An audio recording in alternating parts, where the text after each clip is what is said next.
सूरज के पापा ने जोड़े गुलाब सिंह के आगे हाथ, मांगी अपने परिवार की सलामती की भीख।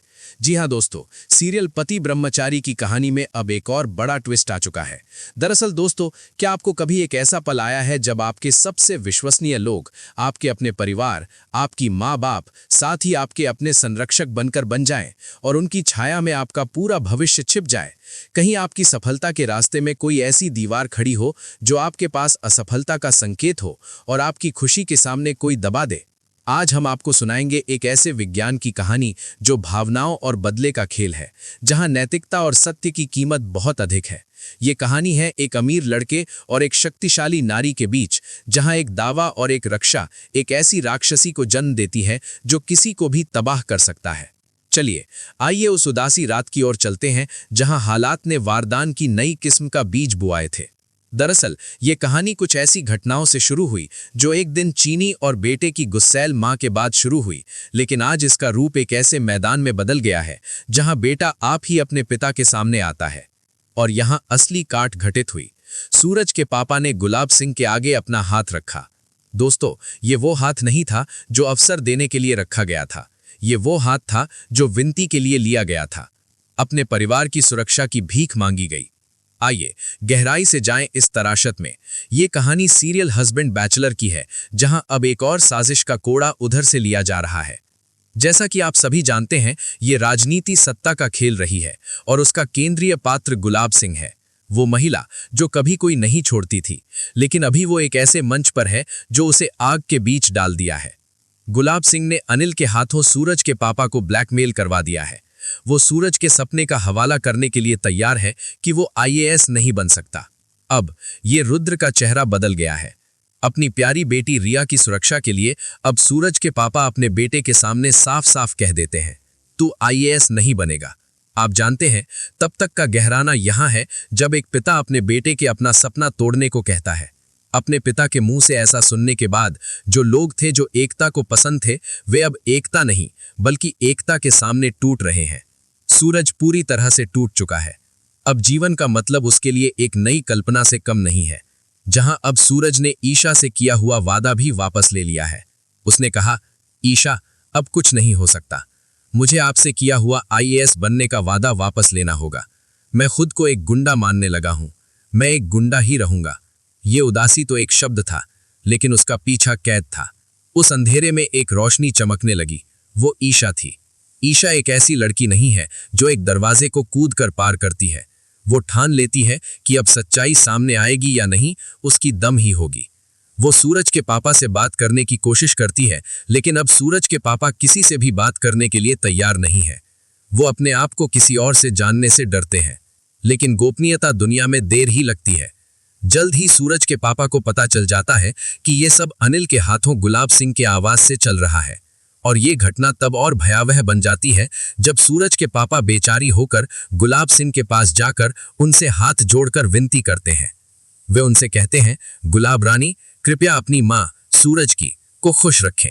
ये विनती है, ये विसर्जन है। अब आप पूछते हैं, क्या ईशा आखिर आ सकती है?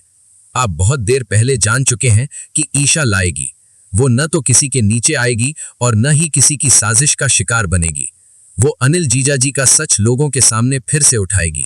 और यह भी सच है कि जब ईशा को अरविंद जी की बातों पर गहरा शक होने लगता है तो खिलौना थामने वाला हाथ थम जाता है।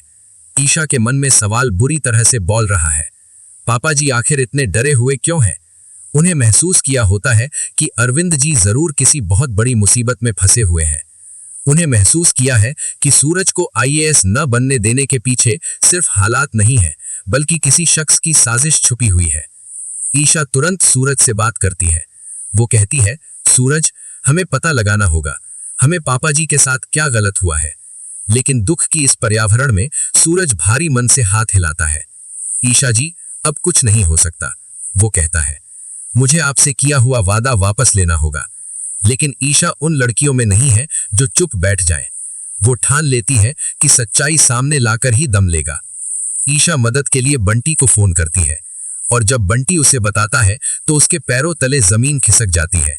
बंटी बताता है कि उसने अरविंद जी को बाजार में अनिल जीजा के साथ बात करते हुए देखा था और इतना बहुत गुस्से में कि अरविंद जी का चेहरा एक लाल नीले रंग का हो गया था। इतना सुनकर ईशा का शक और भी घटिर जाता है। वो अंदाज लगाती है कि इन सब के पीछे अनिल का ही हाथ है। लेकिन सवाल उठता है, अनिल को सूरज की पढ़ाई से इतनी नफरत क्यों है? सूरज के आईएएस बनने से अनिल को क्या नुकसान होगा? इन हर सवालों के जवाब ढूंढने के लिए ईशा और बंटी मिलकर अनिल जीजा का घर से पीछा करने का फैसला करती है। वो रास्ता बहुत सावधानी के साथ चल रहा है। ईशा का एक डरावना ख्याल भी सामने आता है, कहीं अनिल और गुलाब सिंह आपस में मिले हुए तो नहीं है। और दोस्तों, वो डर ईशा को एक चिड़चिड़े और खतरनाक सच्चाई के बीच उतार देता है जब अनिल जाकर सीधे गुलाब सिंह से मिलता है। हालांकि ईशा उन दोनों से काफी पीछे होती है, जिस वजह से वो उनकी बातचीत साफ साफ नहीं सुन पाती, लेकिन इतना जरूर समझ जाती है कि अरविंद जी ने अनिल की धमकियों से डरकर ही सूरज को आईएएस की पढ़ाई करने से रोक लिया है। वो सच्चाई जानकर ईशा का खून खौल उठता है। वो बिना वक्त गंवाए भागते हुए सूरज के पास पहुंचती है। वो उसे सारी सच्चाई बता देती है, बिना किसी भी जाने और बिना किसी भी कटौती के। सूरज, ये सब अनिल कर रहा है। वो तुम्हारा सपना देखते हुए इतना घमंड नहीं मानता। और जब सूरज को सच सुनता है तो उसका गुस्सा फूट पड़ता है। वो सूरज का एक नाम नहीं, वो अनिल के खून का खून है। सूरज अनिल को घसीटते हुए अरविंद जी के सामने लेकर आता है। सूरज गुस्से से कांप रहा है और अनिल से चिल्लाकर कहता है, तू मेरी बहन की जिंदगी बर्बाद करेगा? तू रिया की शादी रोकेगा? मैं तुझे कहीं का नहीं छोड़ूंगा। और फिर सूरज अपने पापा अरविंद जी की तरफ मुड़कर कहता है, पापा, आपने इस अनिल की धमकियों से डरकर मुझे आईएएस नहीं बनने देना चाहा। आपने मुझसे ये बात क्यों छुपाई? आप एक बार बता देते तो। ये बात इतनी क्रंदन भरी थी कि अंधेरा भी झटक से टूट जाता। इसी बीच ईशा का दृढ़ निर्णय अमृत हो रहा है। वो अनिल का मोबाइल छीन लेती है और रिया की सारी वीडियो एक एक करके डिलीट कर देती है। वो शब्दों से इतनी जहर खत्म कर रही है। लेकिन दोस्तों, इतना होने के बाद भी अनिल का घमंड टूटता नहीं है। अनिल एक पल भी हिम्मत नहीं खोता। वो हंसते हुए उन तीनों की तरफ ताकता है। तुम लोग कुछ नहीं कर पाओगे। सूरज, तू कभी भी आईएएस नहीं बन पाएगा और मेरी बेइज्जती का बदला मैं जरूर लूंगा। रिया की शादी मैं किसी भी हाल में नहीं होने दूंगा। और इतना कहकर अनिल वहां से भाग जाता है, बकरे की तरह हवा में लुप्त हो जाता है। अब सवाल यह है दोस्तों, क्या ईशा की इस गहरी ख्यात और दुरुस्त कोशिश से रिया की शादी बच पाएगी, या फिर एक बार फिर अनिल की साजिश और उसका जुबाना उन सब के सामने टूट जाएगा? अनिल ने जो वादा किया था वो वापस लेने आए गए हैं या नहीं? ये जंग अभी लड़ी जा रही है और अभी तक कोई जीता नहीं हुआ है। अब सवाल यह है दोस्तों, क्या ईशा अपनी सूझबूझ से रिया की शादी बचा पाएगी, या फिर एक बार फिर अनिल की साजिश के आगे टूट जाएगी रिया की शादी?